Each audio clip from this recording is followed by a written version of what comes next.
আসসালামু আলাইকুম এভরিওয়ান, পদ্মার ডালে সবাইকে স্বাগতম। দেশ ও দেশের বাইরে যে যেখান থেকে আমার ভিডিও দেখছেন, আশা করি সবাই ভালো আছেন। আলহামদুলিল্লাহ, আমরাও ভালো আছি। তো আজকের ভিডিওটা সকাল থেকে শুরু করেছি। সকালে চা বানাতে এসেছি, দেখতে পাচ্ছি যে জারগুলা খালি রয়ে গেছে। চা পাতা, তারপর দুধও নেই, সেজন্য আমি জারগুলো এখন রিফিল করে নেব এক এক করে। রিফিল করতে করতে না আমার প্রিয় আপুদের কিছু কমেন্টও পড়ব। সার ফ্যামিলি ব্লগ থেকে আপু লিখেছেন, 100% মানুষের মধ্যে 90% মানুষ শুটকি পছন্দ করে, আমারও অনেক পছন্দ। লাইক দিয়ে সুন্দর ভিডিওটা দেখে নিলাম। অসংখ্য ধন্যবাদ আপু সুন্দর মন্তব্যের জন্য।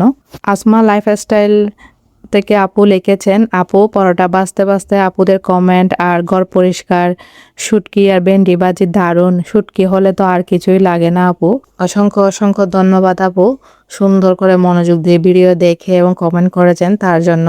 সে সাথে শুটকি হলে আসলে কিছু লাগে না আপু, আমাদের সবারই শুটকি অনেক পছন্দ। ও লুবনার সংসার থেকে লুবনা আপু লিখেছেন, 29 নম্বর লাইক দিতে হবে, ভিডিওটা দেখেছিলাম আপু।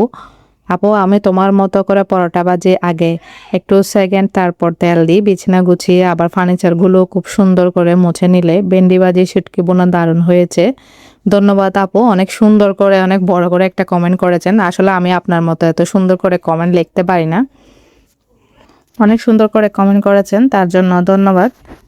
ভুবনস মম চ্যানেল থেকে আপু লিখেছেন, আসসালামু আলাইকুম আপু। ওয়ালাইকুম আসসালাম আপু, মাশাআল্লাহ খুব সুন্দর হয়েছে পরোটা। ঘরের কাজ গুছিয়ে রান্নায় চলে আসলে ভেন্ডি ভাজি শুটকি রান্নাটা চমৎকার হয়েছে। অসংখ্য ধন্যবাদ আপু, অনেক সুন্দর করে একটা কমেন্ট করেছেন, তার জন্য। আসলে আপনাদের কমেন্টগুলো পড়তেও অনেক ভালো লাগে, সেই সাথে কাজ করতেও উৎসাহ জাগে। আমার ছেলে মেয়েরাও কমেন্টগুলো পড়ে, দেখে কে কী লিখেছে, ওরাও আমাকে বলে আন্টিরা এটা লিখেছে ওটা লিখেছে। তো আমারও শুনতে অনেক ভালো লাগে। অসংখ্য ধন্যবাদ সব আপুদের। ইনশাল্লাহ আরেকদিন আরেক প্রিয় আপুদের পর্ব।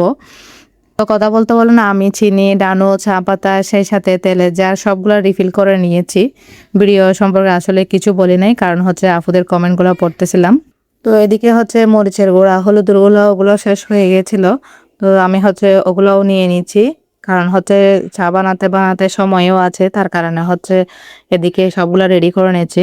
কারণ নাস্তা করার পর না আবার আমার আজকে থেকে আমার মেয়েরও পরীক্ষা শুরু হয়ে গেছে 10 তারিখ থেকে। ছেলে মেয়ে দুজনের একসাথে পরীক্ষা, ছেলের তো অলরেডি চলতেছে, মেয়ের টেস্ট পরীক্ষা। তো যেহেতু সময় আছে তার কারণে আমি মরিচ, তারপর হলুদের গুঁড়া, মশলা জারগুলো রিফিল করে নিচ্ছি এখন। যেহেতু আর্লি আর্লি উঠেছি, কাজগুলো গুছিয়ে নিচ্ছিলাম। ওরা পড়তে বসে গেছে। আসলে সকালে একদম বুড়ে বুড়ে উঠে গেলে না ঘরের কাজ অনেক হয়ে যায়, দেখা যায় সব কাজ সময়ের মধ্যে হয়েও আরো রিল্যাক্স থাকার জন্য সময় পাওয়া যায়, ফ্রি টাইম পাওয়া যায়। দেখা যায় দুপুর 10টার পর থেকে অনেকক্ষণ ফ্রি থাকা যায়। আর যেদিন দেরি হয়ে যায় সেদিন তো 10টা না 2টা বাজলেও কাজের শেষ হয় না।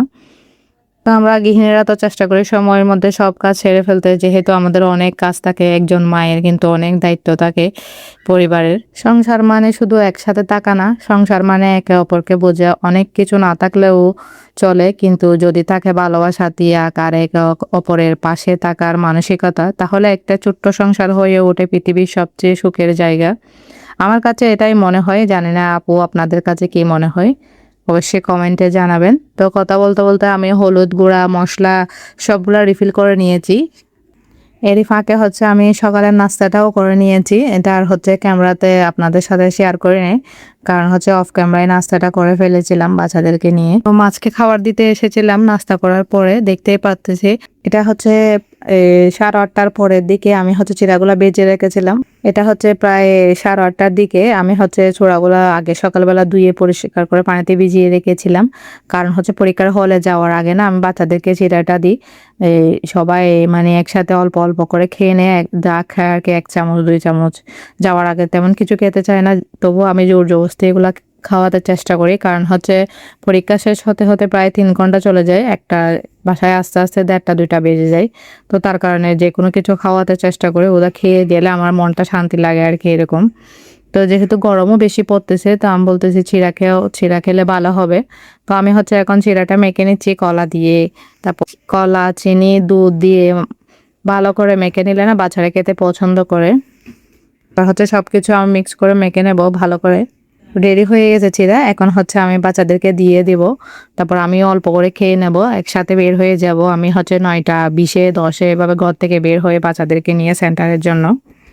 তো এখন হচ্ছে আমি সেন্টারের জন্য বের হয়ে গেছি আমার ছেলেকে নিয়ে, সাথে ছোট ছেলেকেও নিয়ে যাচ্ছি আজকে, কারণ হচ্ছে বাসায় কেউ নেই, রেখে যাবো এরকম, যেহেতু মেয়েরও আজকে থেকে পরীক্ষা শুরু হয়ে গেছে। তো এখন হচ্ছে পরীক্ষা সেন্টার থেকে আসার সময় হচ্ছে আমি কিছু জিনিস নিয়ে এসেছিলাম। এই তো ঝাল ঝাল চিকেন বনগুলা নিয়ে এসেছে, ভিতরে বলে চিকেন, কিন্তু দেখা যায় কি ওগুলা ভিতরে চিকেন দিতে একদম অল্প, পেঁয়াজে ভরপুর ভিতরে বেকারের জিনিসগুলা, কিন্তু উপরে লেখা থাকে চিকেন বন। তো সেই সাথে পাউরুটি নিয়ে এসেছিলাম।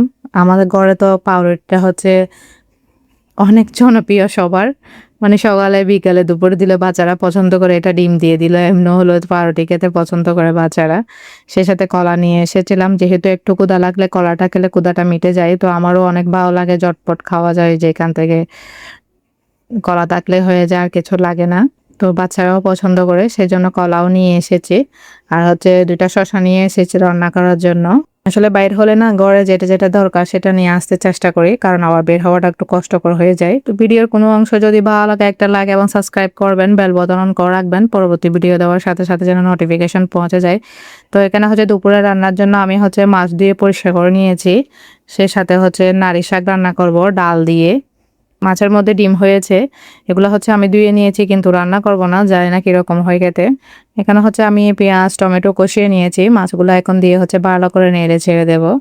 অল্প একটু পানি দিচ্ছি যেন মাছের ভিতরে লবণ মরিচ ঢুকে যায়, সেই জন্য এখন হচ্ছে ঢাকনা দিয়ে গুঁড়ে দেব।